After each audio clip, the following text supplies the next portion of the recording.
drinking purpose or the irrigation purpose or for the agricultural purpose or just for the industrial purpose. So the quality of the water varies. All right. So recreational, fisheries, agriculture, all these are also includes into it. A second, please. Right. All right. So coming back, so this water quality major plays a major role depending upon the designated use, and the challenges of this water quality mainly depend upon the pollutants. That is, one is the emerging pollutants like cosmetics, you can say personal care products, plastic sanitizers, anything. All these are also the emerging contaminants which is very difficult to remove before treatment, and the microplastic which are majorly like concerning the environmental with this microplastics, nutrient pollution which majorly causes the eutrophication and makes the unfit unsuitable for the other purposes, and the heavy metal pollution mainly due to the mining projects or maybe because of the energy projects. These produces mainly heavy metals such as lead, arsenic, mercury. All these are very harmful to the health and the well-being of humans, and it also accumulates in the organisms for over the period of long time also, and posing severe health risks.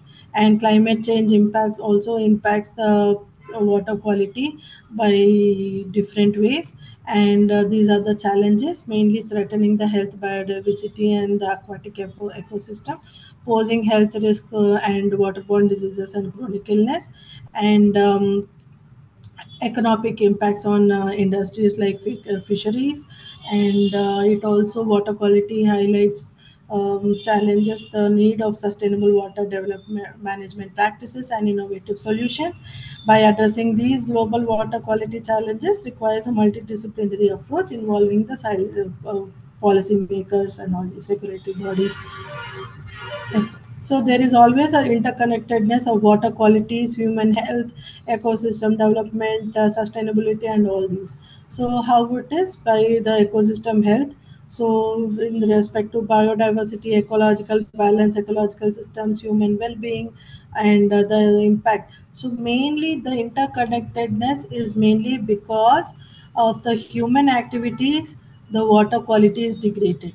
Because of the water quality degradation, the ecosystem is getting depleted. Because of the impact on the ecosystem, there is a reduced ability to provide the essential services of that is a certain quality of water or air which we cannot provide it in a proper way, and reduced ecosystem services yet again have a negative impact on human well-being, creating a cycle of environmental degradation and human suffering. And this cycle also works in a positive direction as well. That is, if we improve the water quality by not polluting it, then the ecosystem resumes by improving the health and also improving the human well-being. So these are the key interconnectedness. That is eutrophication, we can avoid it manually. Microplastics by avoiding the use of metals and all these substances. Pathogens, mm, by not affecting or releasing the pathogen content, that mainly the E. coli, the Escherichia coli, fecal contamination in the main freshwater bodies, industrial pollution, which we can be avoiding by doing the tertiary treatment practices, and all these are the interconnectedness which we can do it and avoid by ourselves for maintaining good quality of water. So, in order to know the water quality, there are several parameters to be measured. So, one is the physical parameters. So, the physical parameters mainly includes what we can directly see, so or touch. By doing the physically, how do we come to know? By physically, by having this turbidity, that is the water color of it, the turbidity, how turbid it is, whether the clarity of the water, how you can see the water through your naked eye inside the water. You can see the bottom of the water lake, no. So that is the turbidity. So turbidity measures the water clarity, and the temperature influences the dissolved oxygen levels. This dissolved oxygen is mainly produced by the terrestrial and aquatic plants, mainly the aquatic plants, where the plants provide oxygen, which is in a dissolved form, which is again taken up by the fishes for their survival and also the bacteria present in it. So the temperature influences the dissolved oxygen. That is, high level of temperature depletes the oxygen DO levels and ultimately leading to the death of the aquatic organisms. Coming to the color and odor, so this color and odor also, these are the indicators of contaminations. Dark color, light color, brown color, gray color, green color, these are all the shows the presence of organic matter. And the chemical parameters, which are the mainly looking into the pH, that is whether the pH, by using the in situ analysis, that is, we can directly take the instruments or the probes to the water body lakes and directly measure there. So that is the pH probe what we have. So we will be having the pH probe, where directly the probe is inserted into the water to know its acidity or alkalinity levels of it. And dissolved oxygen probe, and which is very essential for the knowing the water quality and for aquatic life. And the biochemical oxygen demand and chemical oxygen demand. BOD and COD are the major pollutants, and which can be measured mainly by the organic pollutant levels, nutrients, and also the heavy metals can be measured through chemical parameters. Biological are mainly the fecal coliform, that is the indicator of fecal contamination, Escherichia coli particularly, and the algal blooms. And by the analysis, so there are different methods and procedures for the water quality analysis based upon the purpose of users or based on the purpose of the industry or educational institutes or whatever. Okay, so if you look into the analysis, it is mainly required parameters following a standard protocol. So basically Bureau of Indian Standards, or that kind of things are there, where particularly we will be following based on international water quality standards. So these are the different things what they will be having a standard measurements or standard water quality parameters. Mm. uh, okay, so why these water quality analysis are required? In order to monitor the efficiency of the system, or working for water quality maintenance, and to check whether upgradation or change in existing system is required, and to decide whether the changes have to be taken place or not. And also to monitor whether the water quality is in compliance with the rules and regulations, whether is it in acceptable range or beyond the range, or what can be the mitigation measures, and how the analysis and proper analysis and treatment need to be done will be decided by this analysis report.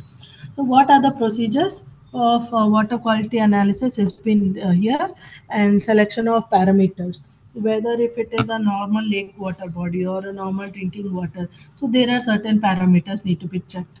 And if it is like other industrial, so different other parameters by involving the chemical parameters and all, advanced chemical parameters will be involved. Like this, depending upon the type of water, different kind of parameters need to be chosen. So based on the parameters, the selection of method, so how do we collect the wastewater, how do you preserve the wastewater, all these are also different. And coming to the chain of custody procedures, these are there which we'll be discussing again now. And coming back to the water quality analysis, mainly used for the public sector, which is very much essential, especially for the drinking water and for the industrial usage. Because for the industrial usage, there will be zero amount of minerals, or there should be no minerals or anything as such present in the water. So that can be used for their analytical purposes and product making and all these. And selection of parameters based depending upon the specific use of the water. That is, for drinking, we will be following the World Health Organization or Pollution Control Board parameter standards. And for particularly irrigation, there are other parameters such as pH, conductivity, sodium, potassium, nutrients, and other specific compounds. And as per the industries, based on the industry, like their specific requirement, whether if it is a pharmaceutical, or whether it is a mining industries, or whether it is a construction, so there is a different specific requirement for a particular type of industry. For example, for domestic consumption, we will be using Indian Bureau of Indian Standards, and for water bodies particularly, we will be using according to the Central Pollution Control Board guidelines. And the selection of methods is mainly depending on factors such as the volume and number of samples to be analyzed, cost of the analysis, and the precision, that is the accuracy required, and the promptness of the analysis is required. So, chain of custody procedures. As we have already seen here, there are chain of custody procedures, that is proper sampling, labeling, preservation, analysis, reporting, and all this. So, let us look into this in detail. So, these procedures are the ones which are very important for the proper analysis of the water.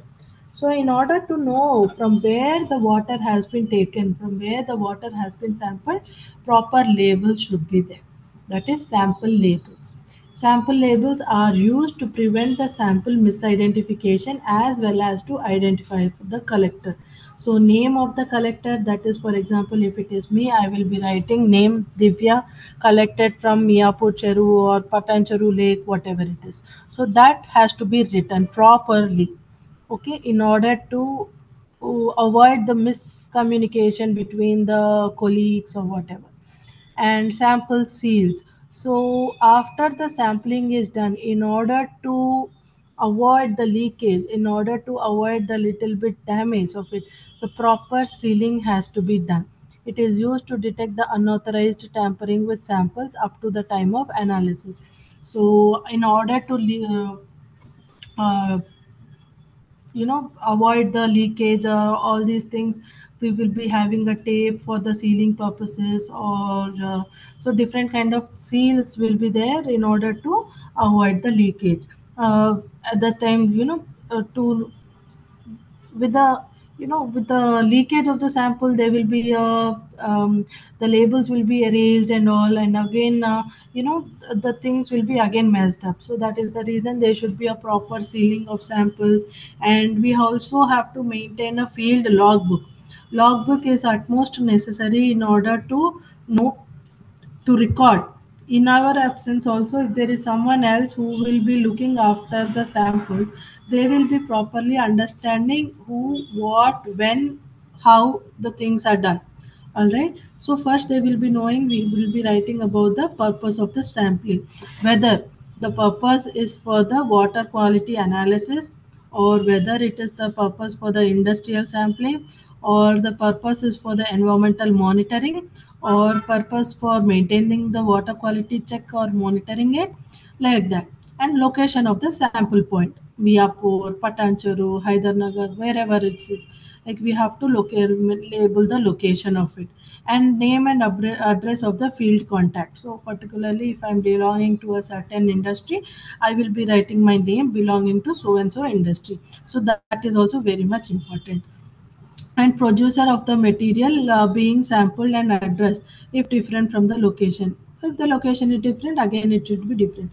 The type of sample, whether it is natural water body, or polluted lake, or domestic, or municipal sewage, municipal wastewater, urban wastewater, industrial wastewater, or saline wastewater, whatever it is, the type of sample should be mentioned. And the method, how did you sample. So there is also a method where the water sample needs to be collected. So initially surface water also can be collected, all right, and subsurface. Whereas the subsurface, as in dipping the whole water bottle into the water in up to like 2 meters depth and taken the sample. Sometimes offshore, like near to the shore. Sometimes in the middle of the water. In order, like for example, for Hussain Sagar Lake monitoring, so surface water will be checked, collected, and subsurface water will be collected, and in between, like going in between of the Hussain Sagar Lake, going in the between and collecting the sample, like that. There is a difference. How do you collect the sample? How did you take it out? In this method of sample mainly important for the for the dissolved oxygen. So it should not be directly exposed to the air. So water capping, bottle capping also should be done beneath the water surface itself, such that there will be no external pollution sources. So the date and time of preservation also should be clearly written. The date of sampling should be written and how it has to be preserved. All these also need to be clearly written. And so these are all details should be present in the logbook in a separate uh, columns. And coming to the sample analysis request sheet. So there are different water quality analysis centers and or the industries, you can say, or service centers kind of a thing, or industries or laboratories wherever. So they will, you have to get the samples analyzed. So based on your requirement, the analysis should be done. So for example, in IICT or some other. So if they have their own laboratory, they will be doing based upon their research work, depending upon their work kind of a thing, they will be doing the analysis based on the project work. Whereas if it is a lake monitoring or if it is a government project, they will be water analysis laboratory here and there in Hyderabad. There are several laboratories where the analysis request can be given to them by giving the sheet, that is which the sample analysis request sheet accompanies the samples to the laboratories. So this sheet, by recording all these labels, seals, logbook, everything, whatever is important for the analysis, that and all the sheet will be accompanied, and the sample delivery to the laboratory. So basically, the samples should be analyzed or delivered to the laboratory within a speculated time. That is typically within 2 days. Beyond that, the changes in variation or changes in the parameters will be occurred, whereas lower depleting of dissolved oxygen or the parameters levels will be will be varied when compared to the actual water sampling site. All right, so it has to be delivered in a proper way, and the receipt and logging of sample confirms the label information and seal against the chain of custody record before the sample is accepted for analysis. So they will confirm the sample what we have given, what we have the label information says, and what how the sample is labeled, sealed, what are the logbook requirements we have done. So all these things will be uh, recorded before the sample is accepted. And then disposal, after doing all kind of analysis, there is a proper way of disposal of the sample. Here and there we cannot dispose, that is in a local drains also we cannot dispose. There is a proper way to dispose it in order to eliminate or to restrict the allowance, restrict the pathogens entry into our normal drains.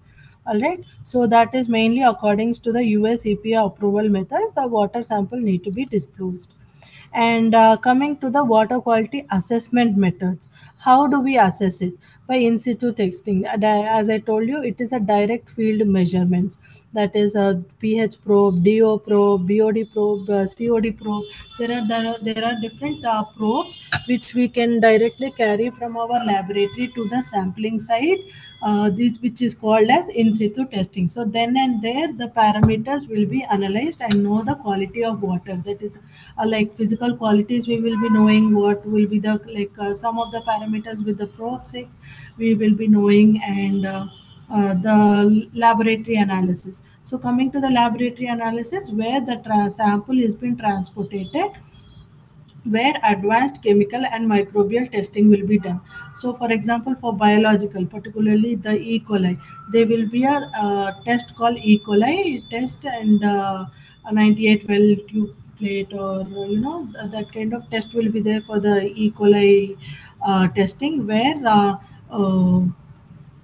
they will be testing the presence of fecal contamination in the sample water, and also the advanced chemical. So chemical and biological, that is BOD and COD, measures the organic degradation present in the water. That can be done by COD and BOD analysis inside the laboratory.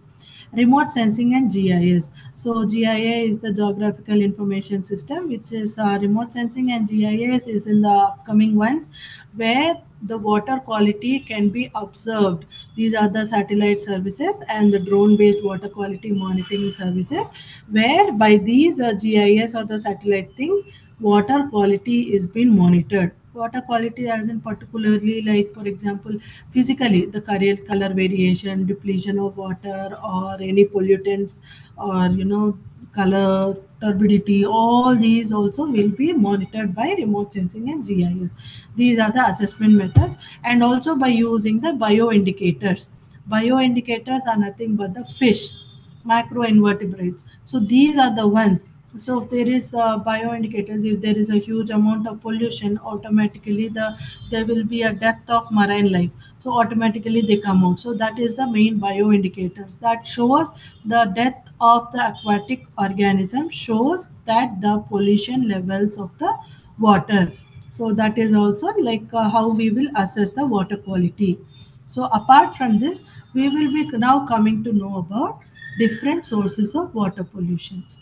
So different among the different ones, we will be knowing about the natural sources first of all. So these natural sources are mainly the soil erosion. So soil erosion is the one like once there is a soil or a silt, there will be huge runoff or water which will be collecting the soil particles and reaching the local or the nearby water bodies, by which there will be erosion of soil. The top layer of which consists of rich amounts of nutrients and providing good nutrients for the plant and all. So those all nutrient properties will be flushed out by in the form of runoff, reaching the volcanic bodies, sorry, reaching the nearby water bodies. So this is how the natural erosions causes the water pollution and causing the eutrophication.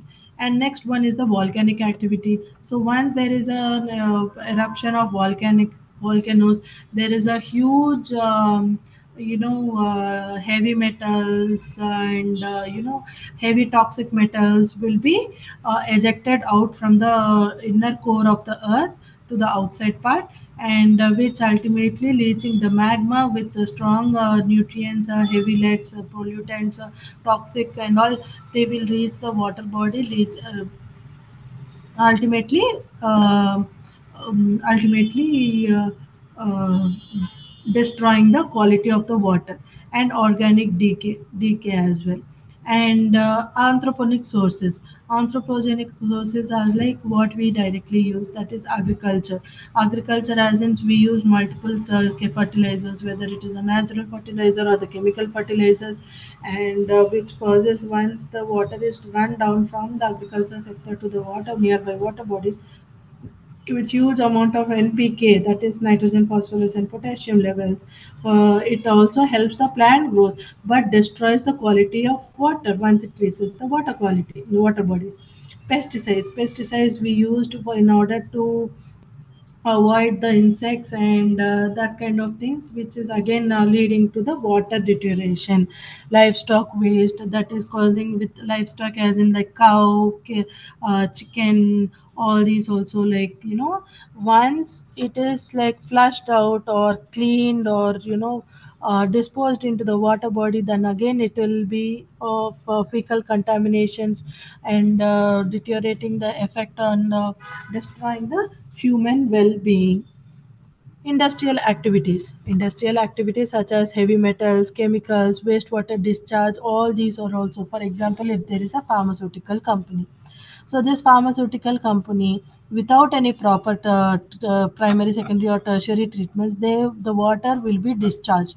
All right. The once the water is discharged into the water body, in order for the dilution purposes, the toxic chemicals lead to the death of the marine or the aquatic organisms or the fishes, and aesthetic importance of the water body is also deteriorated because of the wastewater discharge from the pharmaceutical. The color, turbidity, odor, all these also changes. So these are the industrial activities, and domestic wastewater, that is sea waste, pharmaceutical, personal case projects, what we daily use it, like pharmaceuticals as in the tablets what we take, and the personal care products, whether it is like cosmetics or hair gel, shampoos, and sanitizers, anything, and urban runoff. Urban runoff, as in oil, heavy metals, litter from the loads and cities, all these also ultimately causes the anthropogenic sources of water pollution. As we see here, so this nitrates penetrate into the groundwater. Chemical spills like benzene and PCBs, they also penetrate down into the groundwater. Again, this groundwater again will be consumed by the humans, affecting ultimately from the landfills. We get the leachate, that is the thick solution which comes out of the solid waste for a particular period of time, depending upon the temperature of it and all. The leachate comes out, and this toxic waste gets again infiltrated into the soil and reaches the groundwater table, affecting again the quality of water underground. And acid rains, smog, smoke, air pollution, pesticides, fertilizers, and gas leaks, copper and lead pipes, which ultimately causes the corrosion sometimes. Corrosion also causes like a different taste to the water, again affecting the quality of life. And septic tanks, that is fecal contamination. So all these also are deteriorating the water quality and different sources of water pollution. So, what are the different quality standards and guidelines which we are following in order to do the water quality sampling? So, one is the water quality standards and guidelines which we follow the WHO for the drinking water standards, EPA, that is US Environmental Protection Agency, EPA for safe water regulations, Bureau of Indian Standards, that is the water quality for the domestic and industrial usage, European Water and Water Framework Directive, that is WFT for sustainable water management practices. And what are the main challenges in water quality management?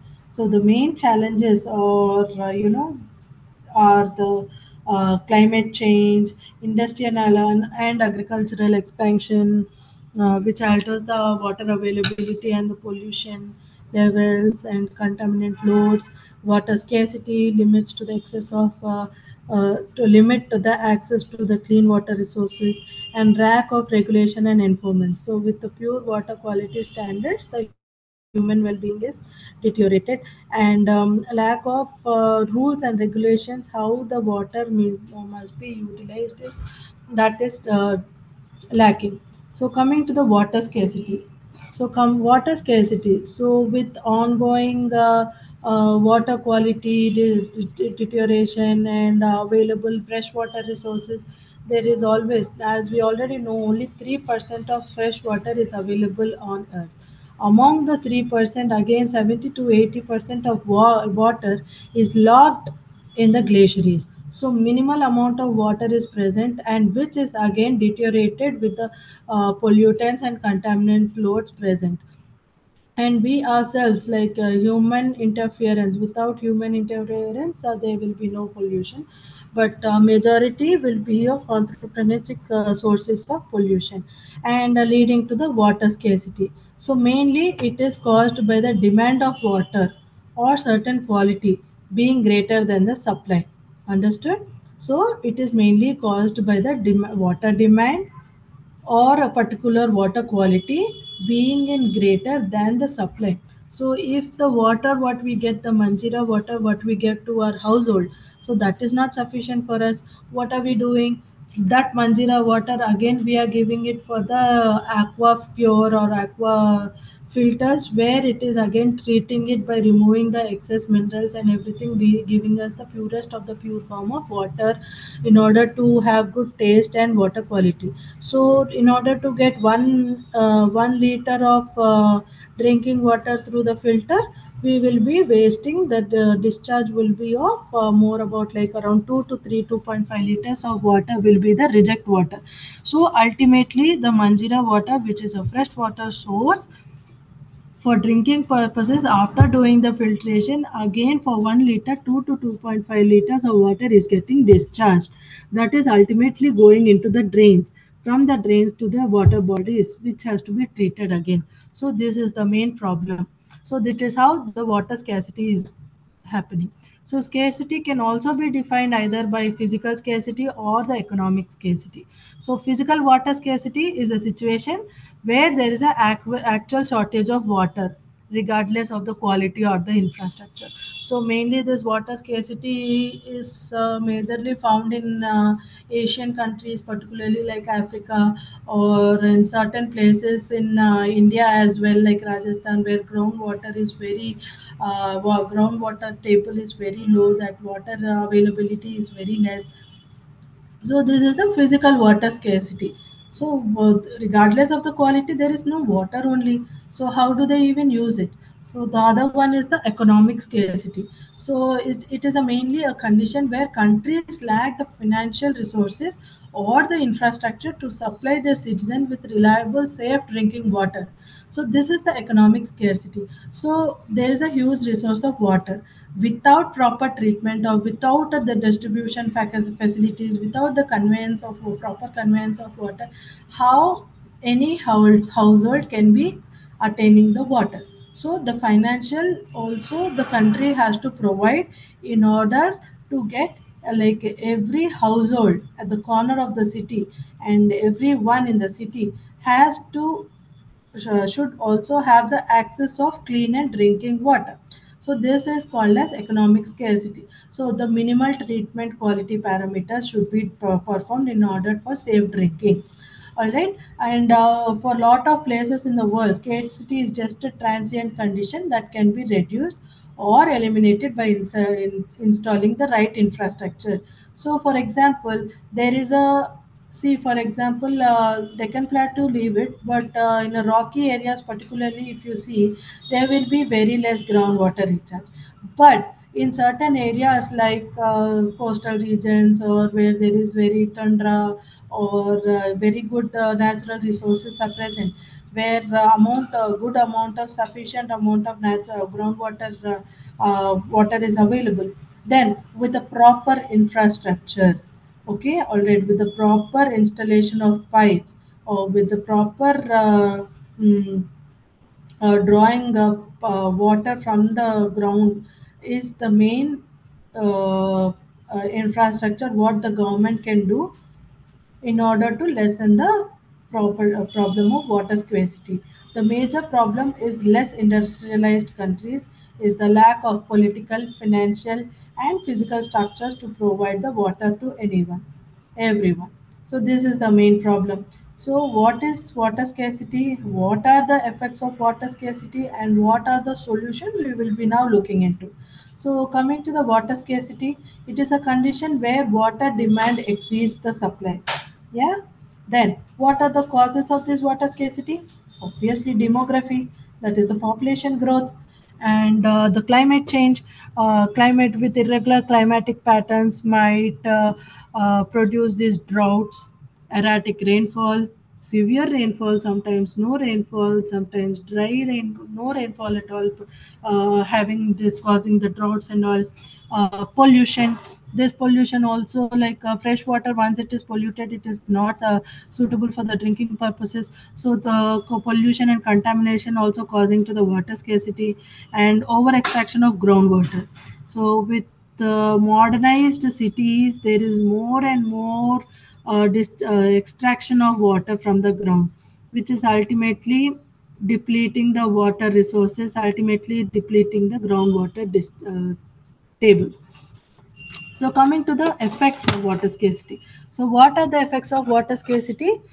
Human health, particularly the waterborne diseases. So water scarcity, if there is a pollution or the contamination, there will be waterborne diseases affecting and coming to the malnutrition with lower amount of water, and agriculture reduce the with the less amount of water or little bit of water.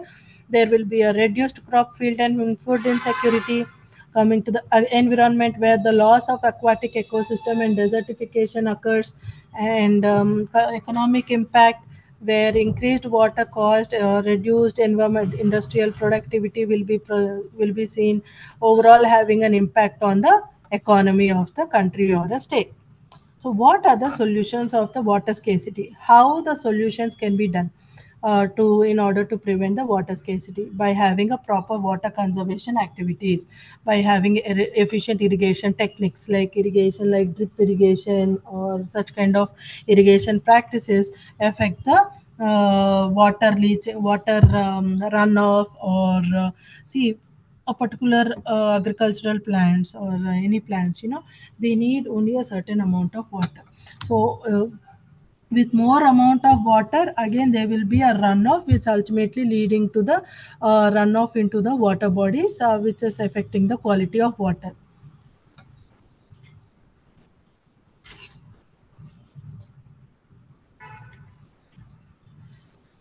Another one is the rainwater harvesting. These days, every state, every household is have, every apartment is having this rainwater harvesting technique. So this is the process of capturing and storing the rainwater particularly. So this rainwater can be used for the several purposes. This rainwater harvesting also recharges the groundwater, ultimately raising the level of groundwater table.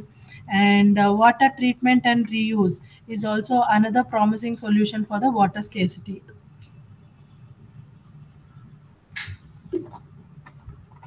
That is recycling water for the secondary uses, that is for the irrigation purposes kind of a things. All right, so reusing the water for the flushing tanks, maybe for gardening purposes. So this kind of tertiary treatment can allows the water to be recycled and reused for the secondary usage of water. And desalination, 70% of water is saline water. All right, so sea water, major amount of water is in the 70% is sea water, that is desalination process. That is the salt water can be converted into fresh water through some process called osmotic osmosis and reverse osmosis. So there are some advanced techniques which are used for the desalination purposes, but yet they are very cost extensive. The cost is excess, that for every, like, for regular usage of water cannot be but used. But yes, there are some intensive process where the seawater can be converted into fresh water. So these are the ultimate solution, that is water conservation, rainwater harvesting pits, and water recycling and water treatment, desalination. These are the solutions leading for the proper water security. So let us see what are the various stages in water. So, water treatment. So, treatment, why the water treatment is so important? It is the process, the water treatment is a process of removing all those substances, whether it is chemical, biological, physical, that are potentially harmful to the water supply for the human and domestic use, is that important. So, water treatment, it is a process of removal of the substances, biological substances, chemical substances, which affect the water supply for humans and for the domestic usage. This treatment, water treatment, helps to provide water that is helps to produce water that is safe, potable, palatable as in potable, clear, colorless, and odorless. So, even though the water is safe, the color of the water is in blue or green, are we able to consume it? No. So, the water has to be clear, the water has to be colorless, and also odorless. If there is a chlorine treatment or excess of chlorine in the distribution tanks, we will be getting the chlorine taste, chlorine smell, and all. So, which is not pleasant thing for us to consume. So that has to be treated by the water treatment facilities available.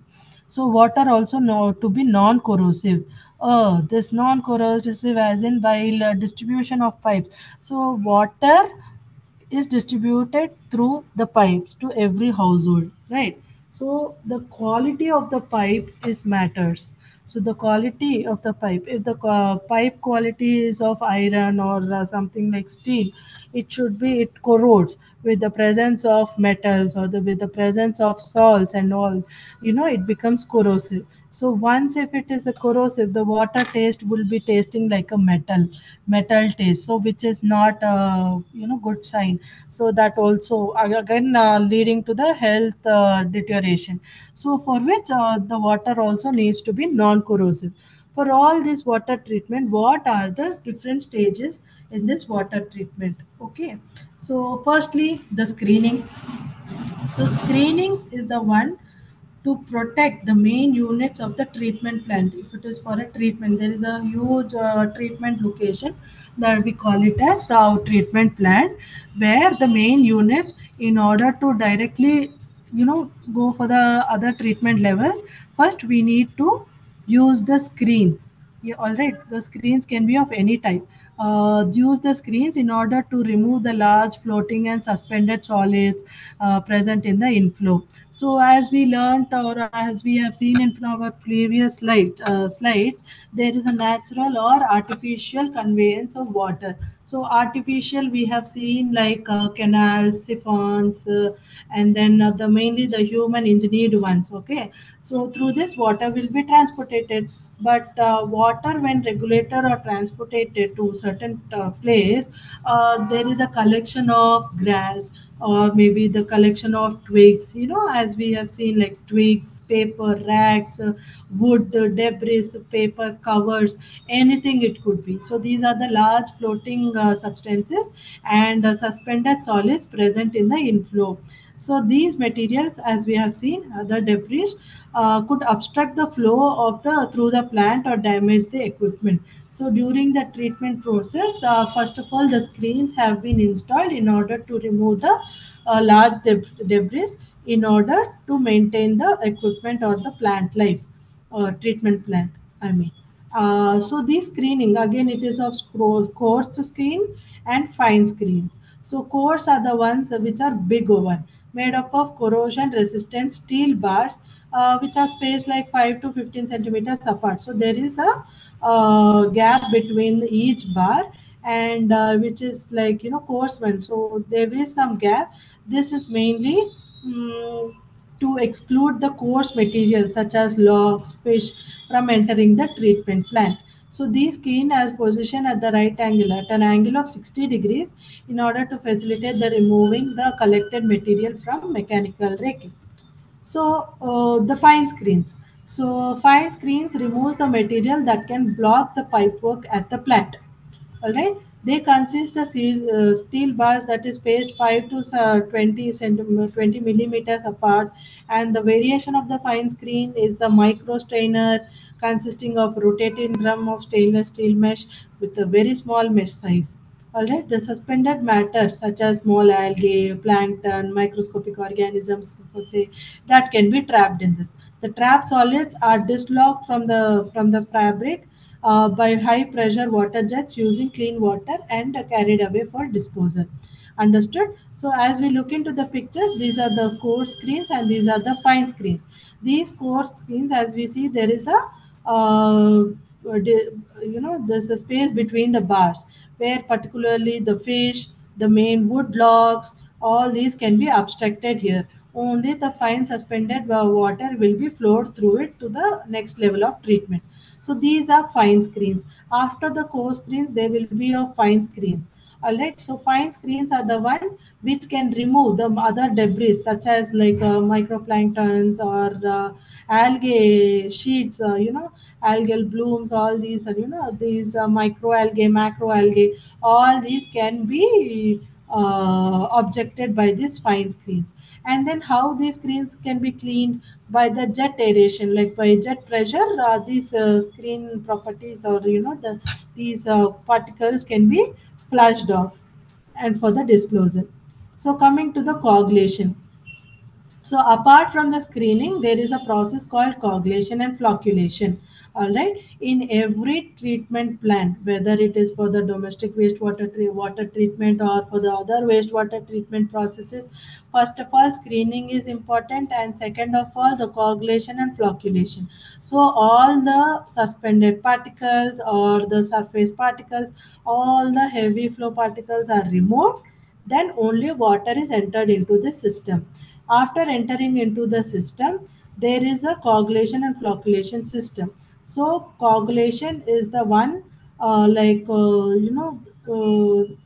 could be like chemicals like aluminium sulfate, ferric chloride, polymers, or biologically also, like natural ones would be the banana peel also can you be used as a coagulant. And moringa, that is moringa seed powder also can be used as a coagulant. And then yeah, natural ones of ladies finger seeds also, once dried and it is getting mashed, the powder also can be used as a coagulant. So this coagulant, what happens is that when associated with the suspended particles, it collides with it, and then forming the huge flocks. These flocks ultimately get settled at the bottom due to gravity. Because of its size, because of its weight, it ultimately settles at the bottom, and that is called as flocks. And that those are the flocculants, what we call. So the purpose of this coagulation and flocculation is to mainly remove the suspended particles and the colloidal impurities. And the process by using the chemicals, and these chemicals, what happens is that they neutralize these coagulants. They neutralize the particles, they charge the particles, allowing them to clump together into a large suspended particles, and which are called as flocks. Ultimately, through gravity settling, they will be settled at the bottom. So after that, through gravity, once it gets settled down, the next level of water treatment starts. That is the sedimentation tank. The water, the clear water on the top, is allowed to flow to the sedimentation tank. This sedimentation tank is also called as the primary clarifiers. All right. So the main purpose of is to when the water flows into this sedimentation basin, where water is held for few hours, all right, allowing the heavy flock settle at the bottom of the tank due to gravity, forming a sludge. The flock forming at the bottom is called the sludge. All right. Then the clear water moves to the next stage of treatment. These settled solids, known as the primary sludge, are collected and sent for further treatment in the sludge treatment process. Okay, that is of different aspect. Again, we will be getting to know what is sludge, what are the uses of sludge, how it can be treated, and all. We will be learning about it in the later slide. But because of the sedimentation tanks, major significant portion of the suspended particles and solids are removed. So as you can see the process of it. So there is an inlet of water from the flocculation or whatever. It comes here and settle down. The larger flock settle down as a sludge, and the clear water is come gets out of it. And there is a scum is nothing but the, what do you say, the oil, grease, or whatever it is, that also has to be cleared in the later stages. So this is the main industrial site where it is generally like this. All right, so this is a sedimentation tank which is allowed to be still for certain period of time in order to collect the sludge. When the sludge is collected, it is extracted for further processing. So third one is the filtration. So for the filtration, the main purpose of the filtration is to remove the smaller particles such as bacteria and other remaining impurities. And the process of it is it has to pass naturally on the ground. If we say soil and gravel acts as a natural filtration process. So any water, whether it is runoff or acid rain or rainwater, anything, first the soil and gravel will infiltrate the water into it by doing the preliminary treatment of water, and then finally recharges the groundwater. So that is the natural way. So the same thing will be followed by the industries also for the sake of filtration. So that is the water passes through the sand, gravel, or mainly by the activated carbon filters. So instead of sand and gravel, there are major use of activated carbon filter in many of the wastewater treatment facilities. It mainly removes the turbidity, organic matter, and also some of the microorganisms, all right, which are slightly bigger in size and all. And the advanced filtration methods will include the membrane filtration, microinfiltration, ultrafiltration, reverse osmosis, and nanofiltration. So if we look into the process of filtration, so initially or traditionally this is the method where this is a conical flask where wastewater it is poured into this by keeping the sand or soil or whatever it is, and gravel through this it gets filtrated and then coming down. So for this in a clear mode we can see that there is a gravel, the water is sent into this gravel, from the gravel the treated water is sent into the sand, and then fine filtration will be done and sent into the charcoal cheesecloth, where water will be finely purified with the help of charcoal, and finally the water will be collected for the domestic purposes or any other purposes like that. So this is the traditional filtration process. So coming to the membrane filtration unit. So this membrane filtration unit, this is a small membrane filtration unit where these are generally used in the small scale laboratories, wastewater analysis laboratories kind of labs, or industry labs where certain amount of water can be filtered. But in a large filtration units will be used in a bigger industrial scales. But for this purpose I'm just showing you the filtration unit where the filter membrane, as we see here, the water sample is poured into this funnel, and there will be a lock system in order to prevent the leakage of water. And there is a membrane. Membrane is the one which should not be touched with the bare hand, all right. So that should be always touched or placed or removed with the help of a forceps. So once the membrane is placed, so that membrane would be of zero point 0.3 micrometers or zero point 0.1 micrometers like that. So depending upon the quality of the water and depending upon the how much clean the water you want it to be as. So this is the membrane filter which is placed here, and there is a stainless base where it is the lock ring is locked here, and there is a rubber stalker here in order for collecting the water samples by pouring sideways we can do. There is a vacuum pump here, all right. With the pressing on the vacuum pump, the water from the funnel goes through the pressure, goes through the membrane filter by the with the help of pressure, and reaches the filter flask, where the flask is now purified water without any contaminants, zero contaminants, no pollutants at all. So this is the filtered water. So this is how the membrane filtration unit works. So after the treatment, if we see the membrane filter, the test sample once passed to the filter membrane, so there will be several microbes trapped, microbes, grass kind of a thing, material, or any suspended particles will be trapped here. So for the microfiltration, we see there is a feed here with the pressure. The water is getting filtrated and passed through the membrane in order to get the permeate. That is the treated water. So that is water without the suspended solids. So coming to the disinfection process. So after the filtration, we will be undergoing through the disinfection process. So disinfection is mainly for the elimination of pathogens such as bacteria, viruses, and protozoa. So the methods mainly for the disinfection purposes, the methods included are the chlorination. The chlorination is the adding of chlorine or the chloramine to kill the bacteria and viruses. This how does this chlorination works? That is the chemical reaction. When the chlorine atom is added to the water, it reacts to form the hypochlorous acid and hypochlorite acids. So these ions, what happens is that these active forms of chlorine, that these hypochlorous and hypochlorite ions disinfect the water. All right. Then they're particularly effective at penetrating the cell walls of microorganisms and disrupting their vital processes.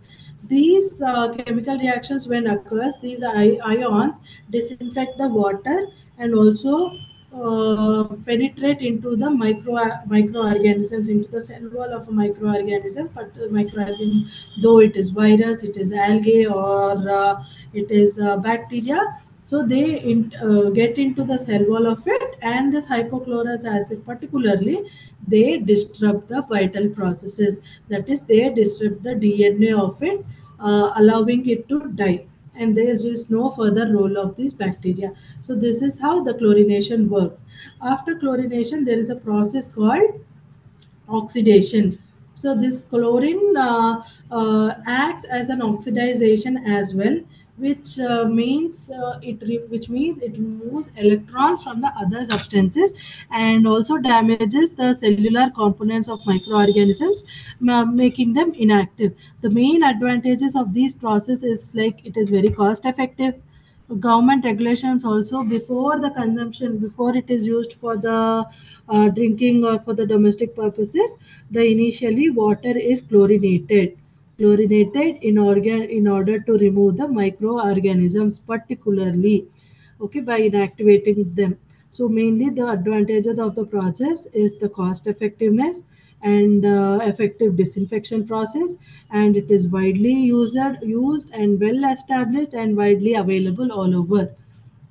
The next one is the ozonation. So ozonation, it is a powerful oxidizing agent. The ozonation is done by the using of ozone gas. Ozone gas is a powerful oxidizing agent. All right, it works, and ozone is particularly generated on site by UV radiation, first of all. So ozone is very difficult. It also like it should not reach our skin. It damages our DNA. And ozone, it is generated by UV radiation, and then it is injected into the water where it acts as a strong oxidant. This oxidant mainly breaks down the inorganic and organic pollutants, that is by oxidizing the inorganic contaminants, and also inactivates the microorganisms. It breaks down the organic and inorganic pollutants and contaminants, and also inactivates the microorganisms. Now the residual ozone decomposes into a harmless oxygen. That is, ozone is particularly O3. It decomposes. That is, it gets mixed with the it is a since it is a strong oxidant, it gets mixed with the water. It breaks down all the pollutants and decomposes, forming the oxygen. So it is again once it is converted into oxygen, it is very useful. So this is how, if you see this picture, this is how the treatment system is done for the ozonation. Mainly ozonation removes the bacteria, viruses, manganese and iron, and H2S, that is hydrogen sulfide. Now if we see into the advantages of this treatment process, it is a powerful disinfection, strong oxidant, no chemical residuals, harmful residuals are there, as oxygen is only broken, CO3 is broken down to oxygen, and which is again useful, and improve aesthetics, can improve the taste and odor of the causing compounds, odor causing compounds. So these are the again advantages and widely used. And UV treatment.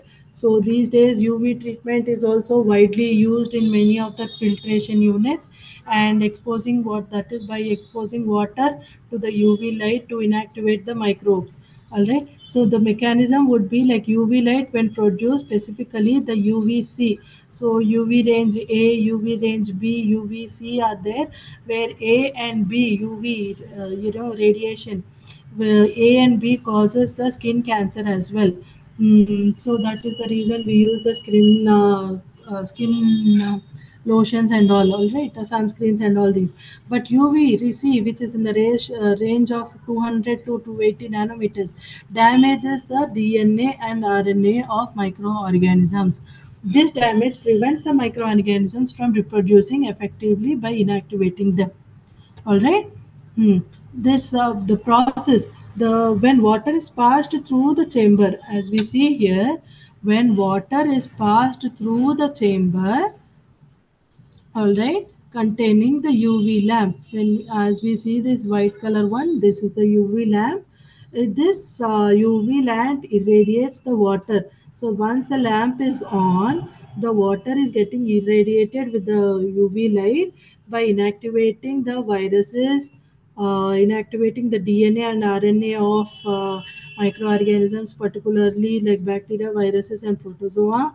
And the intensity of UV light and the exposure times determine the effectiveness of the disinfection. So it like particular time will be there around some seconds to minutes, So this time allows the UV light to disinfect the water. And the main advantages of this process is the effective inactivation of microorganisms. It is chemical free, rapid disinfection. Whatever is happening, the UV light, it is happening inside the membrane only, unit only. So it is like rapid, different, economically friendly, environmentally friendly, and low maintenance as well.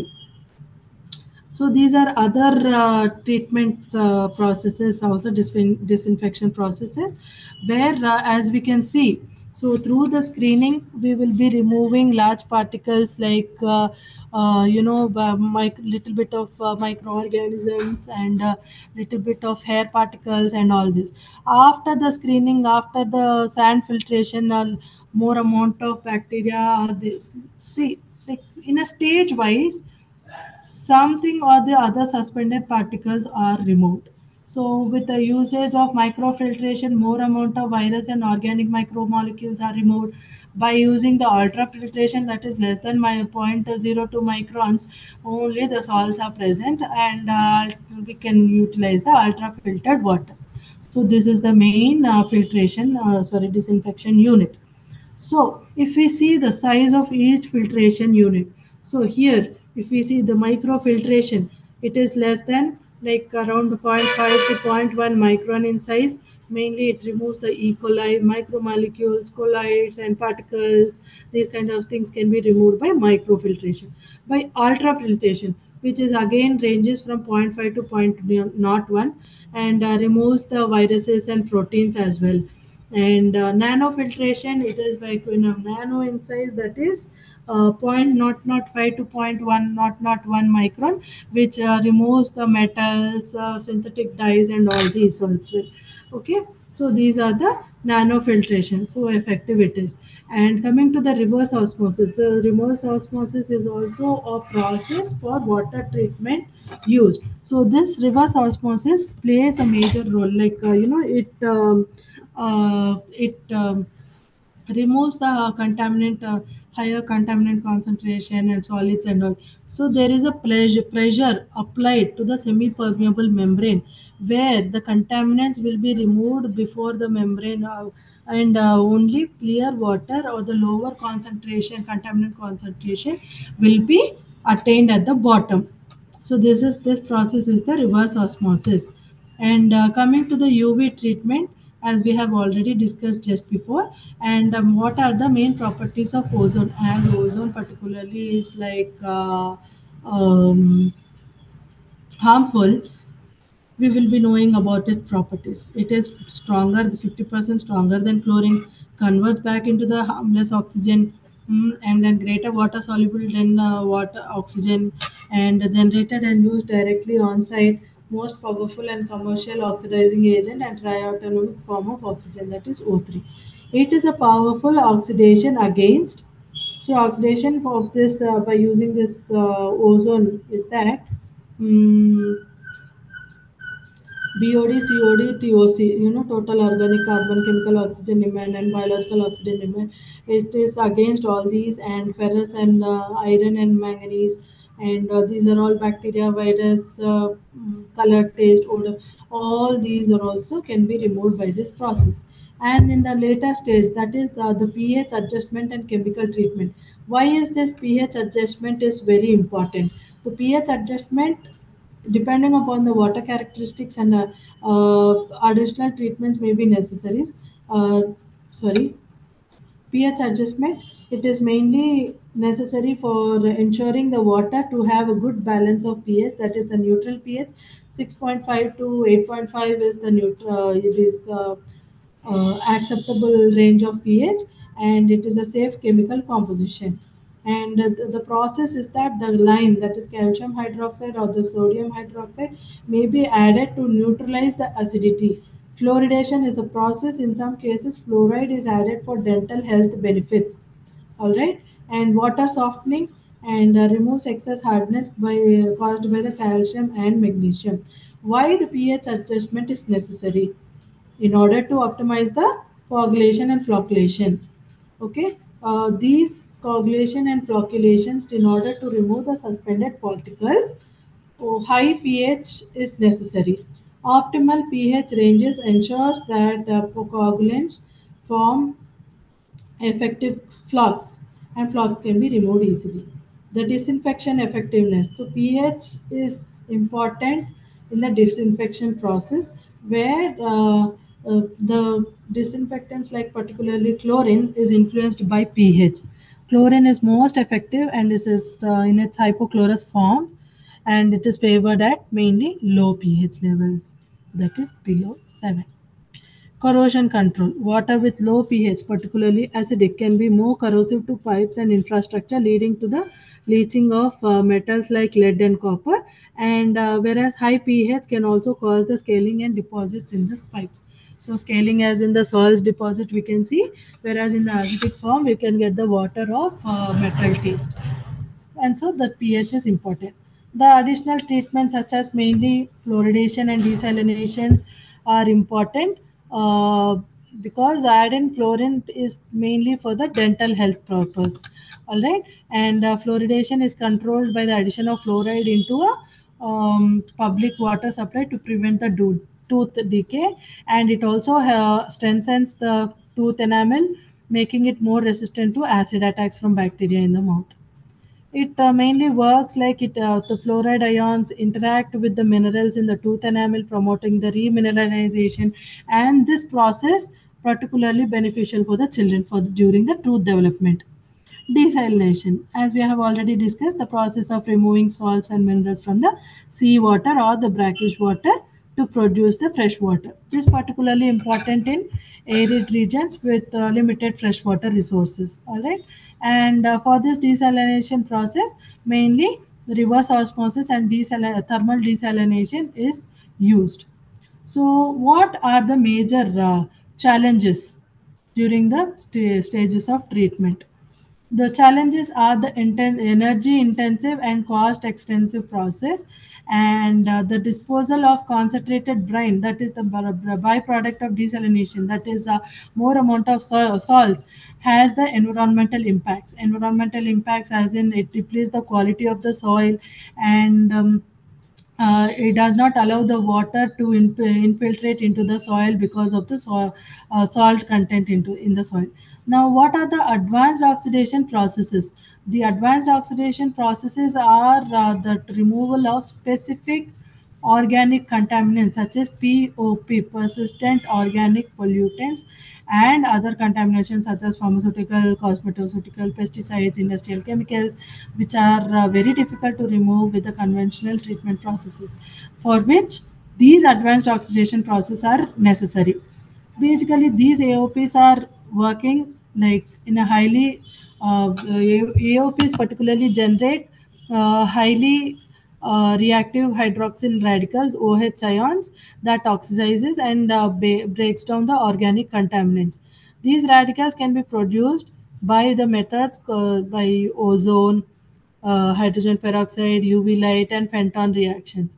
And major advantages of this advanced oxidation process is that it can effectively remove a wide range of contaminants, It can completely mineralize the organic pollutants, converting them to harmless substances. And the distribution, once the treatment and all is done, it can be stored and distributed to homes, business, and other locations.